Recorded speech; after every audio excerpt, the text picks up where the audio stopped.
This is FYI News 13, brought to you by SSPTV and the Hazleton Standard Speaker. For your information, we take a look into the use of cameras in the borough of Tamaqua. Welcome to another edition of FYI News 13 on SSPTV and SSPTV.com. I'm Ken Karen. I appreciate you watching. Here's your Wednesday headlines from FYI and the Hazleton Standard Speaker. Cameras are taking on an important role in communities everywhere. In the borough of Tamaqua, their use is increasing, not only on buildings, but soon on police officers as well. FYI's Lisa Sugar talked with Tamaqua Mayor Chris Morrison about the success of the cameras thus far and the improvements planned for the borough. Well, to start off, we got a great department. Everyone works very well together, not only with themselves, but with the community, the borough council, myself. We've got a lot of things happening with the camera system, not only the cameras around town, cameras on the cars with the license plate readers, also starting with the new body cams that are coming out shortly. We should be installing them on their persons in the very near future. So a lot really happening. The department does a fantastic job with the crime in our community. They're very active. It's not something that we sit back and wait to happen. We're very proactive when it comes to the drug work that takes place in Tamaqua and other crime prevention that we do. With all that we're seeing, across the United States and on all the national news and that, how important is it now for you to have these body cameras? Well, I think it's very important, not only to protect for lawsuits, but also, for court documentation and whatnot. Anytime you get into a situation where you're in court testifying, it's certainly good to have that backup documentation of video camera. And are you also now doing something where you're expanding your video surveillance in the community? Certainly, we continue to work on the video surveillance, and we've gotten several grants over the years to do that, and the program continues for many years now. So it's certainly going very well, and it's been a learning process. But those videos have been very beneficial in helping solving some crimes and protecting our community. The next level we've offered to our police, for our police to also surveillance the businesses. So the business would have to put a video camera at their location, and it could be put into the same surveillance with the rest of the department's cameras. So you're working together. The business pays for the camera, and the police are keeping an eye on them. Absolutely, absolutely. It's a great program, and our system is a very good system. So give the opportunity to the business, the community, to integrate their system with the borough system is phenomenal. It's a good opportunity for everyone. And what would you say about the success of this thus far? How has it made a difference in your community? Oh, it absolutely, it's been a great success. Like I said, it's helped solve some crimes, and it's also helped protect the community in several different ways. Thank you, Lisa. While the rainy weather forced the annual commencement exercises indoors, it did not dampen the spirit of the class of 2015 at Tamaqua Area High School. The 125th graduation ceremony was held last night for the 140 members of the class of 2015. The featured speaker was 2001 Tamaqua graduate Dr. Margaret Elizabeth Benny Kliback, a postdoctoral research fellow at the Children's National Medical Center for Genetic Medicine in Washington, D.C. She told the audience that it's nice to be important, but it's more important to be nice. Congratulations to the class of 2015 at Tamaqua Area High School, and good luck in your future endeavors. More than $80,000 in repairs will take place this summer at the Hazleton Elementary Middle School, also known as the Castle. The school, which houses 3rd through 8th grade students, will have drainage structures upgraded. The school board recently approved the $83,000 in repairs to be made by M&J Excavation of Bloomsburg. It will also include repairs to catch basins, a sidewalk and paving at the former Hazleton High School. The building was renovated back in 2003 when it was converted into an elementary middle school. The project will begin when school ends. It is expected to take a few months to complete. The Hazleton City Authority is asking residents to not put their garbage out in the hot sun or face a fine. The authority is requesting that all Hazleton residents place their garbage and recyclables out 1 hour before sundown. Those who do not abide by this request will face a $50 fine. The authority is also reminding residents to pick up their new recycling containers at the HCA office on the Beltway. For more information, you can log on to hcawater.org or you can call 570-454-2401. The controversy over Jim Thorpe's burial place continues. On Tuesday, the sons of the famed athlete asked the United States Supreme Court to overturn a ruling that prevents them from moving the remains of their father from the town that bears his name. The sons are seeking their father's reburial on American Indian land in Oklahoma. Jim Thorpe was a 1912 Olympic gold medalist in 3 sports. He was laid to rest in Pennsylvania more than 60 years ago. Bill and Richard Thorpe say that their father wanted to be buried in Oklahoma. The matter centers on the interpretation of the 1990 Native American Grave Protection and Repatriation Act, passed by Congress. The act prevents American Indian remains and artifacts from being exploited. It also requires museums and other federally funded agencies to return bodies or other items to descendants of or tribes that request them. The Borough of Beaver Meadows has a new council member. Council appointed Martha Stieber to fill the vacancy on council that was left by Aaron Novotnok, who resigned last month. Council voted 6-0 on Monday night to appoint Stieber. She was then sworn in by District Judge Joseph Homenko. Well, a little later on FYI, Dave Seaman from the Standard Speaker will drop by to drop some sports knowledge on us. And we'll talk local softball, the Pocono race, and more. And when we come right back on Broad Street, we'll get you all ready for this weekend's community services for Site Trail Run. Jeannie Mazurkevich will preview the event, and our intern Aaron will get us ready and introduce us to the man who organized the event.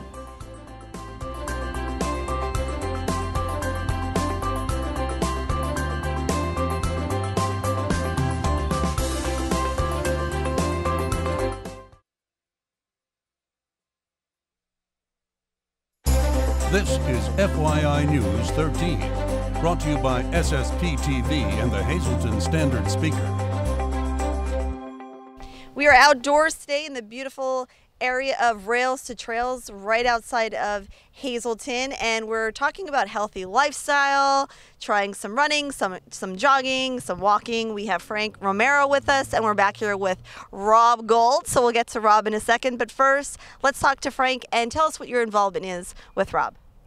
So I am the event specialist, the social media specialist with Rob, and I'm also a member of the Tri-Area Recreation Authority. Just started getting into running. I was a little bit overweight, did a little bit of running, a little bit of swimming, and then I met up with Rob, and now I'm a triathlete, which is blowing my mind, but we're having a good time doing it and trying to pay it forward, getting people out active, and making sure we're doing the healthy lifestyle activities. Okay, we're going to talk to you in a little bit about getting more people involved. But Rob, we like to tell people about some of the events that are happening now that the weather is finally nice. The next race in our Festival of Races is coming up. It's the Community Services for Sight 5K race, 10K race. It's got a youth 1 mile race, and it's got a fun run. All right. And so far we have a lot of activity for that race? It's a whole festival. There'll be kids' activities. Also, I did mention a walk going on. So a lot will be going out there. All right, so this race is really interesting at the Nescopeck State Park, and we're seeing some video. So describe this video to us. I'm just very excited about this course. We've run it several times. Both the 5K and the 10K are in the trail at the Nescopeck State Park. It's a very beautiful setting. You're very close up to nature. A little bit of a different kind of trail than the Rails to Trails. Some of it's a little bit more narrow. There's lakes and streams. It's just a beautiful course. I think you'll really enjoy it. Okay, for someone who is interested in getting involved in that race or any of the upcoming races, how can they get in contact with you or register? Online registration is closed, but you can still show up the day of the race on the 7th and register by paper. Okay, and talk about your website and your Facebook, because I know that is where people can get activities and they could find out all the additional information. All of the races in the Festival of Races, there's 9 of them. They're all on the Valley Running Club website, which is valleyrunner.com. All right. And Frank, before we close this segment and people can join us every Wednesday, give us a short description of how people can get involved with living a healthy lifestyle. Well, just getting out. Honestly, we have little groups. If you come onto Facebook, Hazy Events, we always have little groups that go out, do Couch to 5K. We do 5K runs or walks, 10K, and sometimes we do triathlons. We do the swim, bike, and the run all in one day. But just getting out and being active. All right. right, we're going to talk more with Frank and get more involved in how you can be active here throughout the summer, each and every Wednesday on FYI. Time now for FYI News 13 weather. I don't know if there's any fun happening in downtown Hazleton today, but the fun is definitely happening on Friday with the First Friday events happening in the downtown area. Check out the schedule at downtownhazleton.org. We'll see what the weather is going to be like for Friday in a moment. Let's start with tonight. Here's our forecast from the National Weather Service. Tonight there is a slight chance of showers after 3 a.m. It'll be a mostly cloudy night with a low around 52 degrees. On Thursday, another chance of showers. That's mainly after 10 a.m. cloudy with a high near 62. At night, we'll get down to 54 degrees with a 30% chance of showers. For First Friday, there's a 40% chance of showers with thunderstorms possible after 2 p.m. Cloudy with a high near 74 degrees. Friday night, 40% chance of showers and thunderstorms, mostly cloudy with a low around 57. Saturday looks partly sunny with a high of 76. At night, partly cloudy, low of 55. Sunday looks very nice, mostly sunny with a high near 73. And then Sunday night, rain back in the forecast, 30% chance of showers, mostly cloudy with a low around 56. Tonight's weather is brought to you by Valley High, the area's oldest ice cream and fast food restaurant. Stop on in for a cold treat including our ice cream and yogurt, or some hot food including our burgers, hot dogs, fries, and much more. That's Valley High, Route 93 in West Hazleton. Treat yourself today. It's an opportunity to take a walk or run through a very picturesque location. FYI intern Aaron Harvey has the details on this Sunday's event that will benefit Community Services for Sight. If you walk into Dr. Jimmy Diem's office for an eye exam, chances are you don't know about his love for running. Dr. Diem is coordinating the first ever Trail Run Festival 5K 10K that will benefit the Community Services for Sight in Hazleton. Dr. Diem tells us about how his passion for running and sight led him to coordinate the run. I'm an avid runner. I happen to love running more than anything. In addition to biking and swimming, I often joke with people that I got into running because I like to eat more than any other pastime, and that is the truth. So got into running, and I'm an eye doctor, and so I care greatly about people's visual health, and the local Community Services for Sight is a great organization, does a lot for the blind and visually impaired in our area, and so this is a great opportunity to not only educate our public in the area about what Community Services for Sight does, but also get people out, run, enjoy the outdoors, and live a little bit healthier as well. Dr. Diem explains what Community Services for Sight does to assist the Hazleton community. All of the money raised for the 5K, 10K run walk will be going directly to Community Services for Sight. What Community Services for Sight does is it provides help for individuals who are blind and visually impaired, whether that be through help getting from one place to another through transportation, or help in the home so that they can navigate through their home better. The majority of the money raised at the run will assist local visually impaired children. One thing that is just amazing that Community Services for Sight does is they have a summer camp. It's called Camp Sight. Every year in the summer, it's a week long for children who are blind and visually impaired. There's about 30 children in our area that are blind and visually impaired. Each one of these children looks forward to this camp immensely, and it's just a fantastic event. It costs about $1,000 for each one of these kids to go to this event. So it's definitely a wonderful event, one of the only kind in this area. So that is, one of the major areas that this money is going to. So that's, something that I think we can all get behind. If you are thinking there's no way you can run a 5K or 10K this Sunday, you're in luck, because the Trail Run Festival is also a walk. You can even bring the kids for a 1-mile fun run or the 100-yard dash. I don't even want to see runners come to this. I want all of you out there, I'm just kidding, I want runners too, but I want all of you out there who have never run or done a 5K or a 10K, or maybe thought that that would be something you would do someday, but never quite sure when to do it. This is the opportunity to come out with a bunch of other people, first time doing a 5K or 10K run or walk, and challenge yourself, give yourself an opportunity to accomplish something, and see the nature. Nescopec State State Park is beautiful. It's right in our backyard, and it's absolutely gorgeous. The run will take place this Sunday, June 7th, at the Nescopec Community State Park. Registration begins at 7 a.m. and the run walk starts at 9 a.m. There will be a barbecue after the race and tricky trays for a donation. Again, all the money raised will go directly to the Community Services for Sight. For more information, you can go to the Community Services for Sight Facebook page or go to their website, communityservicesforsight.org. For FYI News 13, I'm Erin Harvey. Thanks a lot, Aaron. Before we go to break, here's your midday winning Pennsylvania lottery numbers. Pick 2, 7-1, pick 3, 369, pick 4, 8909, and pick 5, 08002. Our winning lottery numbers on FYI are brought to you by Boyer Insurance Agency with 2 locations to serve you. One location is on Sugarloaf Avenue in Cunningham. The other is on Broad Street in Nescopec. Call them in Cunningham at 570-788-3543 and in Nescopec at 570-752-7683. It's Dave Day on the Sportscast after this break.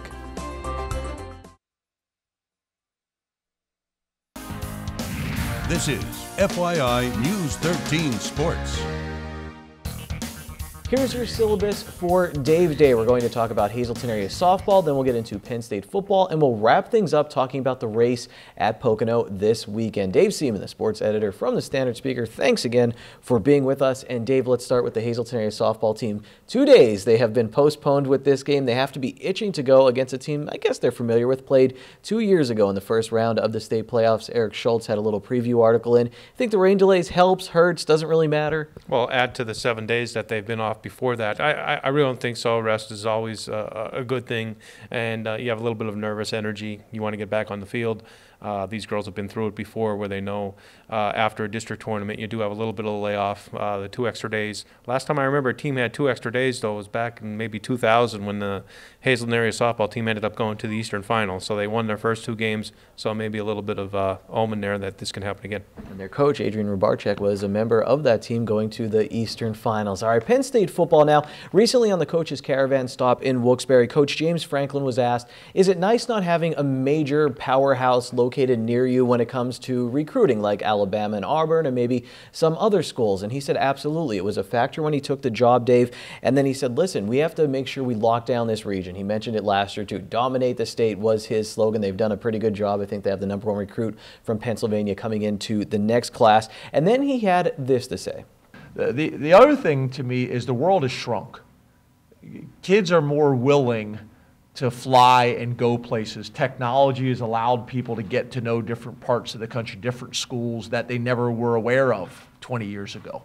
You know, that has changed some things and made it more difficult. But I still believe if we can stop the kid from Pennsylvania or New Jersey or Delaware or Maryland to going out to the West Coast or going down south, which really didn't happen very often 20 years ago, if we can get back to controlling this part of the country, and if we can get back to our guys taking pride in our area, in our football, like kids do from other areas, then I think we can really get something rolling again. First off, Dave, I want to ask, can Penn State success maybe bring success at the lower levels here at the high school levels, and I know it would help Penn State in the long run? I think this area has always been a strong area for football. When you look at the Southern Columbias, Mount Carmel, Berwick through the years, Hazleton area had some success through the years. Teams in the Scranton area, the Valley Views have historically been good programs, Lakeland. So there's been a lot of good football players and teams come through the area. Whether Penn State's success can help, of course they can. But it helps a lot of schools too. It's a reverse, it works both ways. If the high schools have success, there's interest in Penn State football. Penn State football has spillover. You always had the Friday night football games, Saturday afternoon games at Penn State. So it was like always a big weekend, and you go into the NFL. So always something to look forward to. So football's kind of like a little domino snowball effect kind of thing. Speaking of Penn State, Jeff Gordon will be riding, I believe, in a Penn State themed car this weekend at Pocono Raceway. He was at University Park for an event recently. Dave, big race at Pocono, and you mentioned almost this will be the second to last race for Jeff Gordon. Yeah, it's Jeff Gordon. Jeff Gordon's had a lot of success at Pocono. He was a good friend of the Mattioli family, always has been. He's always been a good interview. He's been very accommodating up there. So I bet you he'll be going through some emotions. I know he wasn't a fan of the 500-mile race of Pocono through the years, but when the race was shortened a few years back to 400-mile, that's more Jeff Gordon's liking, and most of the drivers up there too. So busy weekend at Pocono. Again, bring a lot of people into the area, and it's a fun weekend if you get a chance to go up there for the fans, and it's right in our backyard. And I should clarify, second to last race at Pocono for Jeff Gordon. And finally, Dave, you have a little bit of a connection, you said, with the race this weekend and a teacher you had in the past who covered racing. Well, yeah, I'd like to give a shout out to Bruce Ellis, who was my mentor, a high school English teacher of mine, too, inducted into the National Sprint Car Hall of Fame in Iowa over this past weekend. And it's quite an honor and well-deserved, too. Good man. Taught here in Hazleton, right? Taught here in the Hazleton Area School District. I had him as a teacher at Freeland High School, and like I said, he was a mentor to mine, and continues to be so. And he's a great announcer on a local radio station covering Hazleton area basketball, Hazleton and Hazleton area basketball. He's done racing, and I've got an opportunity to read some of his writing, and top notch. Well, Bruce, thank you so much as well, because that's why we have Dave Day right now, so we do appreciate it. Dave, thank you for being here, and we'll see you again next week. We'll continue to preview the racing action at Pocono this weekend on FYI. We'll be in the FYI Fast Lane with Dino Alberto later this week. Dino will talk about the ARCA race on Saturday, the NASCAR race on Sunday, and the local racing schedule. Right now, let's switch gears and go to our FYI Standard Speakers scoreboard. The Rail Riders, they won on Tuesday night at home against Pawtucket. They played again this afternoon. They win again. They scored 5 runs in this victory. Now, the Iron Pigs, they were rained out in Allentown on Tuesday, so they will play a doubleheader against Rochester on Wednesday evening. It's Wednesday, and here's some delicious alliteration. It's signature steak night at Bottlenecks. All of their signature steaks are only $9.95 plus bottomless soup and salad for only $2.95. Good evening, everyone, and here's tonight's Talk of the Town report. First tonight, Holy Trinity Orthodox Church will be holding a pierogi and halushki sale on Friday, June 5th from 10 a.m. to 5:30. Please call ahead to secure your order, 570-929-2179. Our next announcement, Cunningham United Methodist Church will conclude its Sunday school year on June 7th. During the 10:30 a.m. worship service, graduates, youth, and teachers will be honored. Cunningham United Methodist Church, located at 411 Main Street in Cunningham. For info, just call 570-788-3960. And finally, a dance for 6th through 12th grade students will be held in St. John Bosco's gym on Friday, June 19th to raise awareness for depression. Cost is just $2 and will run from 7 to 9 p.m. A DJ will provide entertainment, and there will also be beverages and food. All funds raised will be donated to the National Institute of Mental Health. For more information about attending or how you can help, please call 570-401-9506. That's tonight's Talk of the Town. News 13 would like to send sincere condolences to the family and friends of these recently departed. Alice J. Gerhardt of Shenandoah. Graveside service will be held Saturday at 11 a.m. at the Union Cemetery in Weatherly. Arrangements are by the Philip J. Jeffries Funeral Home. And Marie Jane Henry, formerly of West Hazleton. Mass is Friday at 10 a.m. in the Holy Name of Jesus Parish at the Church of Transfiguration. Friends may call Friday from 9 to 10 a.m. Arrangements are by the Frank J. Bonin Funeral Home.